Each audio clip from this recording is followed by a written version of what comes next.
শ্বশুর আমাকে স্ত্রী ভেবে বিয়ের প্রস্তাব দিলেন চশমার দোকানে। বোমা, আমি চাই এটা সত্যি হোক। তুমি আমার স্ত্রী হও। ছেলেকে ডিভোর্স দিয়ে আমাকে বিয়ে করো। চশমার কাছে আমার প্রতিবিম্ব দেখে চমকে উঠলাম যখন শ্বশুর এই কথা বললেন। চশমা কিনতে একসাথে গিয়েছিলাম, দোকানদার আমাদের দেখে ভুল বুঝে বলল, আপনার স্বামীর জন্য কেমন ফ্রেম চান? শ্বশুর তৎক্ষণাৎ হ্যাঁ বলে দিলেন। বাড়ি ফেরার পথে গাড়িতে বসে তিনি আমার দিকে তাকিয়ে এই অবিশ্বাস্য প্রস্তাব দিলেন। তার চোখে যেন এক অদ্ভুত আকাঙ্ক্ষা। এই গল্পটি সম্পূর্ণ শুনলে আপনাদের পানি অটোমেটিক বের হয়ে যাবে, সো যত দ্রুত সম্ভব হাতের কাছে টিস্যু নিয়ে বসে পড়ো। বিছানার চাদর যেন নষ্ট না হয় সেটা সম্পূর্ণ খেয়াল রাখার অনুরোধ জানিয়ে গল্পটি এখন শুরু করব। তার আগে সর্বশেষ অনুরোধ, দয়া করে এমন পানি বের করার গল্প নিয়মিত শুনতে আমাদের চ্যানেলটি সকলেই সাবস্ক্রাইব করুন। ধন্যবাদ। হ্যালো বন্ধুরা, আমার নাম অঞ্জলি দাস। আমার বয়স ৩২ বছর। আমার স্বামীর নাম প্রদীপ দাস, বয়স ৩৬ বছর। আমাদের ২ সন্তান, অভিক আর মালিনী। অভিক ১৭ বছর বয়সী, কলেজে পড়ে। মালিনী ১০ বছর বয়সী, স্কুলে যায়। আমি যা বলতে যাচ্ছি তা শুনে হয়তো অনেকেই বিশ্বাস করবেন না, কিন্তু এটাই সত্যি। আমার শ্বশুরের সাথে আমার সম্পর্কে যে মোড় নিয়েছিল তা ভাবলেও আজও আমার গা শিউরে ওঠে। সেদিন চশমার দোকানে শ্বশুরের চোখে যে দৃষ্টি দেখেছিলাম তা আমি কখনোই ভুলতে পারব না। আমাদের পারিবারিক জীবন ছিল খুবই স্বাভাবিক। প্রদীপ একটা বড় ফার্মাসিউটিক্যাল কোম্পানিতে কাজ করে, আর আমি বাড়িতে বসেই ফ্রিল্যান্স গ্রাফিক ডিজাইনের কাজ করি। আমার শ্বশুর রঞ্জন দাস, ৭০ বছর বয়সী, ২ বছর আগে শাশুড়ির মৃত্যুর পর একাই থাকেন।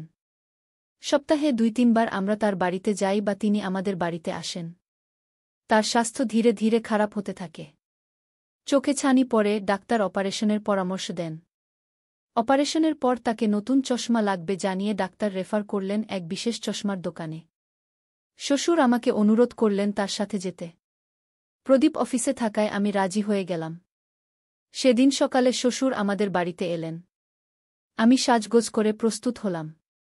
সেদিন আমি একটা হালকা গোলাপি রঙের শাড়ি পরেছিলাম। শ্বশুরকে দেখে মনে হচ্ছিল তিনি যেন কিছুটা অন্যমনস্ক। আমরা বের হলাম চশমার দোকানের উদ্দেশ্যে। গাড়িতে যাওয়ার সময় শ্বশুর অনেক কথা বললেন। তার ছেলেবেলার গল্প, চাকরির গল্প, আমার শাশুড়ির সাথে তার প্রথম দেখার গল্প। আমি মনোযোগ দিয়ে শুনছিলাম। জানো বৌমা, তিনি বললেন, তোমার শাশুড়ি আমার জীবনের প্রেম ছিল না। আমাদের বিয়ে হয়েছিল পারিবারিক সিদ্ধান্তে। কিন্তু আমরা সারা জীবন একসাথে সুখে ছিলাম গো। হ্যাঁ বাবা, আপনারা দুজনকে দেখলে সেটা বোঝা যেত, আমি উত্তর দিলাম। কিন্তু কিছু কিছু মানুষ আছে যাদের দেখলেই মনে হয় তারা যেন অন্য জন্মে আমার কেউ ছিল, তিনি অদ্ভুত দৃষ্টিতে তাকিয়ে বললেন। আমি অস্বস্তি বোধ করলাম কিন্তু কিছু বললাম না। ভাবলাম বয়সের কারণে হয়তো তার কথাবার্তা কিছুটা এলোমেলো হচ্ছে। আমরা চশমার দোকানে পৌঁছালাম। এটা ছিল শহরের নামকরা একটা দোকান, যেখানে ব্র্যান্ডেড ফ্রেম পাওয়া যায়। আমরা ভেতরে ঢুকতেই দোকানের মালিক আমাদের স্বাগত জানালেন। আসুন স্যার, আসুন ম্যাডাম। কী ধরনের ফ্রেম খুঁজছেন আপনারা? তিনি জিজ্ঞেস করলেন। ডাক্তার বলেছেন চশমার প্রেসক্রিপশন দিয়েছেন। এই বয়সে আবার নতুন করে চশমা পরতে হচ্ছে, শ্বশুর বললেন। চিন্তা করবেন না স্যার, আমরা আপনার জন্য একদম উপযুক্ত ফ্রেম বের করে দেব। আপনার স্ত্রীও তো এসেছেন, উনার পছন্দটাও জেনে নেওয়া যাক, দোকানদার আমাদের দিকে তাকিয়ে বললেন। আমি মুখ খুলতে যাচ্ছিলাম যে আমি তার বৌমা, স্ত্রী নই, কিন্তু শ্বশুর আমার কথা বলার আগেই বলে উঠলেন, হ্যাঁ, ওর পছন্দটাই আমার কাছে গুরুত্বপূর্ণ। দোকানদার বিভিন্ন ধরনের ফ্রেম দেখাতে লাগলেন। শ্বশুর সেগুলো পরে দেখছিলেন আর আমার দিকে তাকিয়ে জিজ্ঞেস করছিলেন, কেমন লাগছে? আমি একটা সাদা ফ্রেম দেখিয়ে বললাম, এটা আপনার চেহারার সাথে মানানসই হবে। শ্বশুর সেটা পরে আয়নার সামনে দাঁড়ালেন। আমি পাশে দাঁড়ালাম তাকে দেখার জন্য। আয়নায় আমাদের প্রতিবিম্ব দেখতে দেখতে হঠাৎ তিনি আমার দিকে ঘুরে দাঁড়ালেন। বুমা, আমার কি মনে হচ্ছে জানো? তিনি আমার চোখের দিকে গভীর দৃষ্টিতে তাকিয়ে বললেন। কি বাবা? আমি জিজ্ঞেস করলাম। আমার মনে হচ্ছে এই চশমা আমি তোমার জন্যও কিনে দিতে পারতাম। তাহলে আমরা একই রকম চশমা পরতাম, তিনি বললেন। আমি হেসে ফেললাম, আমি তো চশমা পরি না বাবা। তাহলে শুধু শোপিস হিসেবেই পরতে পারো। এটা দেখো তোমার চোখে কেমন লাগে, বলে তিনি তার চশমাটা আমার চোখে পরিয়ে দিলেন। আমি চশমা পরে আয়নার দিকে তাকালাম। দোকানদার বলল, ম্যাডাম, আপনাকেও খুব সুন্দর লাগছে চশমায় গু। হঠাৎ শ্বশুর আমার কাঁধে হাত রাখলেন এবং বললেন, আমার স্ত্রী সব সময় সুন্দর গো। আমি চমকে উঠলাম। দোকানদার কিছু বুঝতে না পেরে হাসলেন। শ্বশুর সেই ফ্রেমটাই পছন্দ করলেন। দোকানদার তার প্রেসক্রিপশন অনুযায়ী লেন্স লাগিয়ে দেবেন বলে জানালেন। আমরা বাইরে আসলাম। বাড়ি ফেরার পথে গাড়িতে একটা অদ্ভুত নীরবতা বিরাজ করছিল। শ্বশুর হঠাৎ গাড়ি একটা নির্জন রাস্তার পাশে পার্ক করলেন।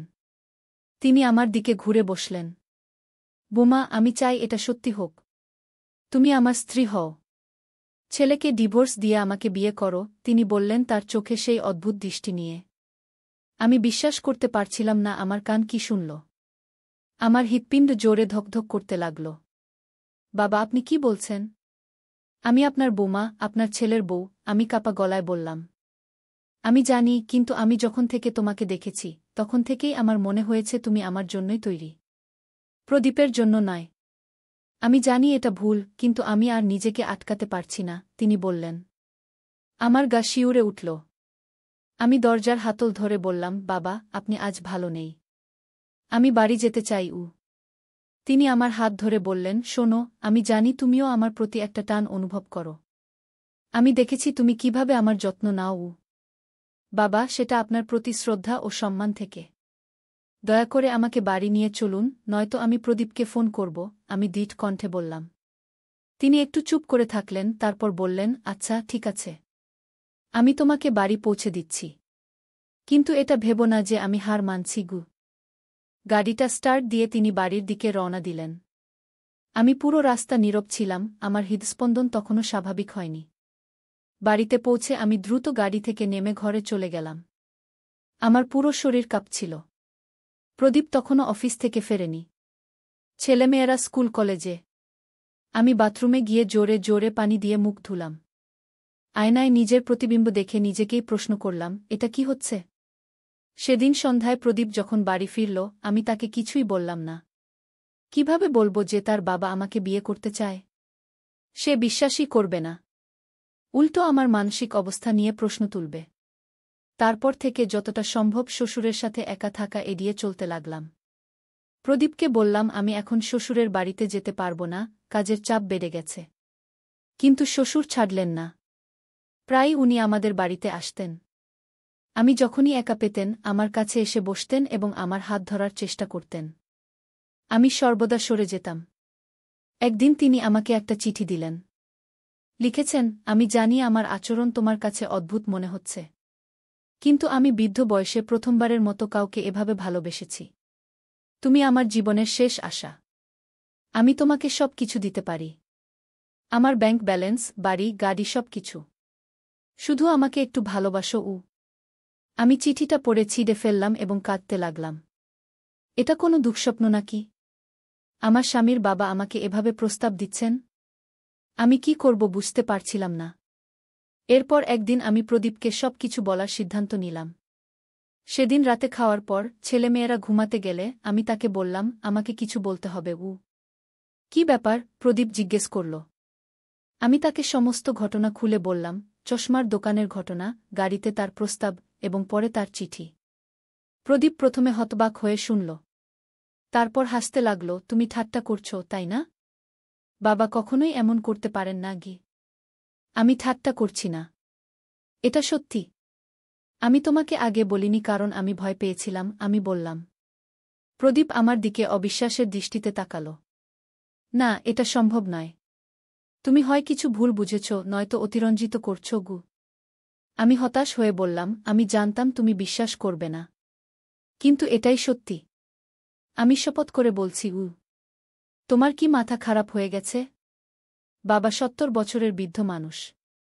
মার মৃত্যুর পর থেকে তিনি একটু বিষণ্ণ আছেন। তুমি হয়তো তার কোনো অনিচ্ছাকৃত আচরণকে ভুল বুঝেছ, প্রদীপ রাগত স্বরে বলল। আমি ক্ষুব্ধ হয়ে বললাম, আমি কি পাগল? সেদিন তোমার বাবা পরিষ্কার ভাষায় আমাকে বিয়ের প্রস্তাব দিয়েছেন। তুমি বিশ্বাস না করলে তাকে জিজ্ঞেস করো। বাবাকে এমন কথা জিজ্ঞেস করে আমি তাকে অপমান করতে পারব না। তোমার উচিত নিজের চিন্তাভাবনা নিয়ে ভাবা, প্রদীপ চিৎকার করে বলল। সেই রাতে আমরা প্রথমবারের মতো আলাদা বিছানায় ঘুমালাম। পরের দিন প্রদীপ অফিসে চলে গেল আমার সাথে কথা না বলেই। আমি ভেঙে পড়লাম। আমার নিজের স্বামী আমাকে বিশ্বাস করছে না। 3 দিন পর শ্বশুর আবার আমাদের বাড়িতে এলেন। প্রদীপ অফিসে ছিল, ছেলেমেয়েরা স্কুলে। আমি দরজা খুলে দেখলাম তিনি দাঁড়িয়ে আছেন। বুমা, আমার নতুন চশমা এসেছে। দেখবে? তিনি সহজ স্বরে জিজ্ঞেস করলেন, যেন কিছুই হয়নি। বাবা, দয়া করে চলে যান। আমি প্রদীপকে সব বলেছি, আমি বললাম। তিনি শান্তভাবে জিজ্ঞেস করলেন, কি বলেছ? আপনি আমাকে বিয়ের প্রস্তাব দিয়েছেন সে কথা গু। তিনি হাসলেন, সত্যি? আমি তোমাকে কবে বিয়ের প্রস্তাব দিলাম? তুমি কি পাগল হয়ে গেছ? আমি হতভম্ব হয়ে গেলাম। সেদিন চশমার দোকানে, গাড়িতে আপনি আমাকে বলেননি আপনার স্ত্রী হতে? না তো। আমি শুধু বলেছিলাম যে তুমি আমার বোমার মতোই আমার যত্ন নাও। তুমি ভুল শুনেছ। তিনি অবাক হওয়ার ভান করে বললেন। আমি বিশ্বাস করতে পারছিলাম না। তিনি এখন সব অস্বীকার করছেন? আপনি আমাকে চিঠি দেননি? আমি জিজ্ঞেস করলাম। কোনো চিঠি? আমি কেন তোমাকে চিঠি দেব? বুমা, আমার মনে হয় তোমার কিছু মানসিক সমস্যা হচ্ছে। তুমি ডাক্তারের সাথে দেখা করো, শ্বশুর উদ্বেগের ভান করে বললেন। আমি ভিতরে গিয়ে চিঠিটা আনতে গেলাম, কিন্তু মনে পড়ল আমি সেটা ছিঁড়ে ফেলেছিলাম। আবার ফিরে এসে বললাম, আপনি আমাকে ভালোবাসার চিঠি দিয়েছিলেন, আমি সেটা ছিঁড়ে ফেলেছি। বুমা, এটা অত্যন্ত গুরুতর অভিযোগ। আমি আমার পুত্রবধূকে চিঠি দেব? তুমি শুধু আমাকে নয়, নিজেকেও অপমান করছ। আমি প্রদীপকে এই বিষয়ে বলবো, তিনি হুমকির সুরে বললেন। আমি ভয় পেয়ে গেলাম। প্রদীপ ইতিমধ্যেই আমাকে বিশ্বাস করেনি। এখন তার বাবা যদি উল্টো আমার বিরুদ্ধে অভিযোগ করেন, তাহলে কি হবে? সেদিন সন্ধ্যায় প্রদীপ যখন ঘরে ফিরল, তার মুখ গম্ভীর ছিল। সে আমার দিকে তাকাল। বাবা আজ আমাকে ফোন করেছিলেন। তিনি বলেছেন তুমি নাকি তার সম্পর্কে অদ্ভুত অভিযোগ করছ। প্রদীপ, আমি সত্যি বলছি, আমি কাঁদতে কাঁদতে বললাম। বাবা বলেছেন তিনি ডাক্তার ডেকেছিলেন তোমার জন্য। তিনি চিন্তিত যে তোমার কোনো মানসিক সমস্যা হচ্ছে। প্রদীপ শান্তভাবে বলল। আমি হতবাক হয়ে গেলাম। ডাক্তার? প্রদীপ কি আমাকে পাগল মনে করছে? প্রদীপ, আমি তার হাত ধরে বললাম, আমি সত্যি বলছি। তোমার বাবা আমাকে বিয়ের প্রস্তাব দিয়েছিলেন। তিনি এখন সব অস্বীকার করছেন। আমাকে বিশ্বাস করো। প্রদীপ তার হাত ছাড়িয়ে নিল। তোমার সাথে কথা বলা যাচ্ছে না। কাল সকালে আমরা একজন সাইকিয়াট্রিস্টের কাছে যাব। আমার মনে হলো আমার পায়ের নিচে থেকে মাটি সরে যাচ্ছে। আমার স্বামী আমাকে বিশ্বাস করছে না, বরং আমাকে পাগল ভাবছে। সেই রাতে আমি ঘুমাতে পারিনি। সারা রাত ভাবছিলাম, আমি কি সত্যিই পাগল হয়ে যাচ্ছি? না, আমি জানি আমার শ্বশুর কি বলেছিলেন। আমি সেটা কল্পনা করিনি। পরদিন সকালে প্রদীপ আমাকে সাইকিয়াট্রিস্টের কাছে নিয়ে গেল। ডাক্তার একজন বয়স্ক ভদ্রলোক, নাম ডা সেন। তিনি আমাকে নানা প্রশ্ন করলেন, আমার ঘুমের অভ্যাস, খাওয়া দাওয়া, কোনো হ্যালুসিনেশন হয় কিনা ইত্যাদি। আমি সব ঠিকঠাক উত্তর দিলাম। তারপর তিনি প্রদীপকে বাইরে যেতে বলে আমাকে আমার শ্বশুর সম্পর্কে ঘটনাটি বলতে বললেন। আমি তাকে সবকিছু খুলে বললাম, চশমার দোকানের ঘটনা থেকে শুরু করে শ্বশুরের প্রস্তাব, চিঠি, সবকিছু। ডা সেন আমার কথা মনোযোগ দিয়ে শুনলেন। তারপর বললেন, দেখুন, আমি আপনাকে একটা সম্ভাবনার কথা বলি। এটা হতে পারে যে আপনার শ্বশুর বয়স্ক হওয়ার কারণে কিছু মানসিক সমস্যায় ভুগছেন। বয়স্কদের মধ্যে ডিমেনশিয়া বা অন্য ধরনের কগনিটিভ ইম্পেয়ারমেন্ট দেখা যায়। তার আচরণে কি আর কোনো পরিবর্তন লক্ষ্য করেছেন? আমি ভাবতে লাগলাম। শ্বশুর সম্প্রতি অনেক সময় বিষয় পাল্টে কথা বলতেন, কখনো কখনো একই কথা বারবার বলতেন। আমি এগুলো ডাক্তারকে বললাম। আমি আপনার স্বামীকে পরামর্শ দেব আপনার শ্বশুরের একবার নিউরোলজিস্টের সাথে দেখা করাতে। আপনার মানসিক স্বাস্থ্য একদম ঠিক আছে, আমি কোনো সমস্যা দেখছি না, ডা সেন বললেন। আমি যেন নতুন জীবন পেলাম। ডাক্তার আমাকে বিশ্বাস করেছেন। তিনি বাইরে গিয়ে প্রদীপকে ডাকলেন এবং তাকে বোঝালেন যে আমার কোনো মানসিক সমস্যা নেই, বরং তার বাবাকে একবার পরীক্ষা করানো উচিত। প্রদীপের মুখে বিভ্রান্তি ফুটে উঠল। আমার বাবা? আপনি বলতে চাচ্ছেন আমার বাবারই মানসিক সমস্যা আছে? সমস্যা বলছি না, তবে বয়স্ক মানুষদের কগনিটিভ ফাংশনে কিছু পরিবর্তন হতে পারে। একবার চেক করালে ভালো, ডাক্তার বললেন। প্রদীপ আমার দিকে তাকাল। তার চোখে এখনও সন্দেহ ছিল, কিন্তু সে ডাক্তারের পরামর্শ শুনে মাথা নাড়ল। আমরা বাড়ি ফিরলাম। প্রদীপ গাড়ি চালাচ্ছিল, আমি পাশে বসেছিলাম। হঠাৎ সে বলল, অঞ্জলি, আমি দুঃখিত। আমি তার দিকে তাকালাম। আমি তোমাকে বিশ্বাস করিনি। আমি কল্পনাও করতে পারিনি যে বাবার এমন অবস্থা হতে পারে, সে বলল। কোনো সমস্যা নেই, আমি তার হাত ধরে বললাম। আমরা একসাথে এই সমস্যা সমাধান করব। পরের দিন প্রদীপ তার বাবাকে নিয়ে নিউরোলজিস্টের কাছে গেল। নিউরোলজিস্ট নানা পরীক্ষা-নিরীক্ষা করলেন এবং এমআরআই করার পরামর্শ দিলেন। এমআরআই রিপোর্ট আসার পর ডাক্তার আমাদের ডেকে পাঠালেন। দেখুন, ডাক্তার এমআরআই স্ক্যান দেখিয়ে বললেন, এখানে আপনার বাবার মস্তিষ্কে ফ্রন্টোটেম্পোরাল ডিমেনশিয়ার লক্ষণ দেখা যাচ্ছে। এটা ডিমেনশিয়ার একটি ধরন যেখানে ফ্রন্টাল লোব এবং টেম্পোরাল লোব ক্ষতিগ্রস্ত হয়। এর ফলে রোগীর আচরণ, ব্যক্তিত্ব এবং ভাষার ক্ষেত্রে পরিবর্তন আসতে পারে। প্রদীপ অবাক হয়ে জিজ্ঞেস করল, এ কারণে কি বাবা আমার স্ত্রীকে অনুচিত প্রস্তাব দিতে পারেন? হ্যাঁ, একদম। ফ্রন্টোটেম্পোরাল ডিমেনশিয়ায় আক্রান্ত রোগীরা প্রায় অনুচিত যৌন আচরণ করেন, সামাজিক নিয়ম ভঙ্গ করেন এবং অন্যদের প্রতি অস্বাভাবিক আকর্ষণ অনুভব করতে পারেন। তাদের ফিল্টার কাজ করে না, তাই তারা যা মনে আসে তাই বলে ফেলেন বা করে ফেলেন, ডাক্তার ব্যাখ্যা করলেন। প্রদীপ পাথরের মতো বসে রইল। আমি তার হাত ধরলাম। আমরা কি করতে পারি, ডাক্তার? আমি জিজ্ঞেস করলাম। ডাক্তার বললেন, এই রোগের কোনো নির্দিষ্ট চিকিৎসা নেই, তবে কিছু ওষুধ আছে যা উপসর্গগুলো কমাতে সাহায্য করতে পারে। পাশাপাশি তার যত্ন নেওয়ার পদ্ধতিতে কিছু পরিবর্তন আনতে হবে। আমরা ডাক্তারের পরামর্শ মেনে শ্বশুরের চিকিৎসা শুরু করলাম। প্রদীপ একজন কেয়ারগিভার নিয়োগ করল যিনি দিনের বেলা শ্বশুরের সাথে থাকতেন। আমি আর কখনো একা তার সাথে দেখা করতাম না। কয়েক সপ্তাহ পর শ্বশুর যখন ওষুধের প্রভাবে কিছুটা ভালো ছিলেন, প্রদীপ তাকে আমার সাথে আচরণ সম্পর্কে জিজ্ঞেস করল। শ্বশুর প্রথমে অস্বীকার করলেন, তারপর আস্তে আস্তে মনে পড়তে লাগল। হ্যাঁ, আমি বোমাকে কিছু বলেছিলাম। আমি ঠিক মনে করতে পারছি না। আমার মাথায় তখন অন্য কিছু ছিল। আমার মনে হয়েছিল ও তোমার মা। তিনি গোলমাল করে বললেন। প্রদীপ আমার দিকে তাকাল। সে বুঝতে পারল যে আমি সত্যি বলেছিলাম। পরে সে আমার কাছে এসে আমাকে জড়িয়ে ধরে বলল, আমি খুব দুঃখিত অঞ্জলি। আমি তোমাকে বিশ্বাস করিনি। তুমি একা এত কষ্ট পেয়েছ।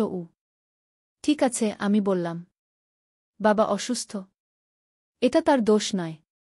আমরা এখন জেনেছি কি হয়েছে, তাই এর সমাধান করতে পারব। এরপর থেকে আমাদের জীবন অনেক পরিবর্তিত হয়ে গেল। প্রদীপ তার বাবাকে নিয়ে অনেক বেশি সময় কাটাতে লাগল।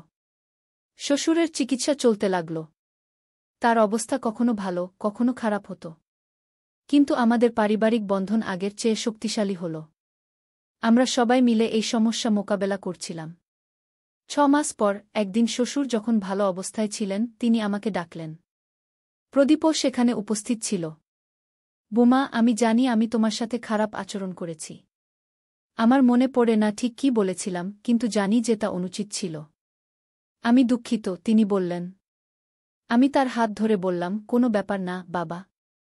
আপনি অসুস্থ ছিলেন। তুমি খুব ভালো মেয়ে। আমার ছেলে ভাগ্যবান, তিনি বললেন। এই ঘটনা থেকে আমি শিখলাম যে সত্যি কখনো না কখনো বেরিয়ে আসেই। আমি যখন প্রায় হতাশ হয়ে পড়েছিলাম, তখনই ডাক্তার আমাকে বিশ্বাস করলেন এবং আসল সমস্যা বের করে দিলেন। জীবনে যত বাধাই আসুক, সত্য এবং বিশ্বাসের শক্তি অপরিসীম। আমাদের জীবন এখন অনেকটাই স্বাভাবিক। শ্বশুরের অবস্থা স্থিতিশীল, যদিও তিনি আগের মতো পুরোপুরি সুস্থ হবেন না। আমরা এখন এই রোগ সম্পর্কে অনেক বেশি সচেতন এবং অন্যদের সচেতন করার চেষ্টা করি। প্রদীপ একটি ফাউন্ডেশন শুরু করেছে যা ডিমেনশিয়া রোগীদের পরিবারকে সহায়তা করে। কিন্তু এই গল্পের সবচেয়ে বড় শিক্ষা হল, পারিবারিক বন্ধন অদৃশ্য সুতার মতো, যা দেখা যায় না কিন্তু সবচেয়ে শক্তিশালী। কঠিন সময়ে এই বন্ধনই আমাদের টিকিয়ে রেখেছিল। যে কোনো বড় ঝড় মোকাবেলা করার শক্তি আমরা পেয়েছিলাম একে অপরের প্রতি বিশ্বাস এবং সমর্থন থেকে। আমি এই গল্প শেয়ার করলাম কারণ হয়তো অন্য কেউও এরকম পরিস্থিতির মধ্য দিয়ে যাচ্ছেন। তাদের জানাতে চাই যে তোমরা একা নও। বিশ্বাস হারাবে না, সত্য কখনো না কখনো প্রকাশ পায়। আমি আজ যেখানে আছি সেখানে আসতে অনেক বাধা পেরিয়েছি। কিন্তু আমি শিখেছি যে জীবনের সবচেয়ে অন্ধকার সময়েও আশার আলো থাকে। আমরা শুধু সেই আলো খুঁজে বের করতে শিখতে হবে। সমাপ্ত।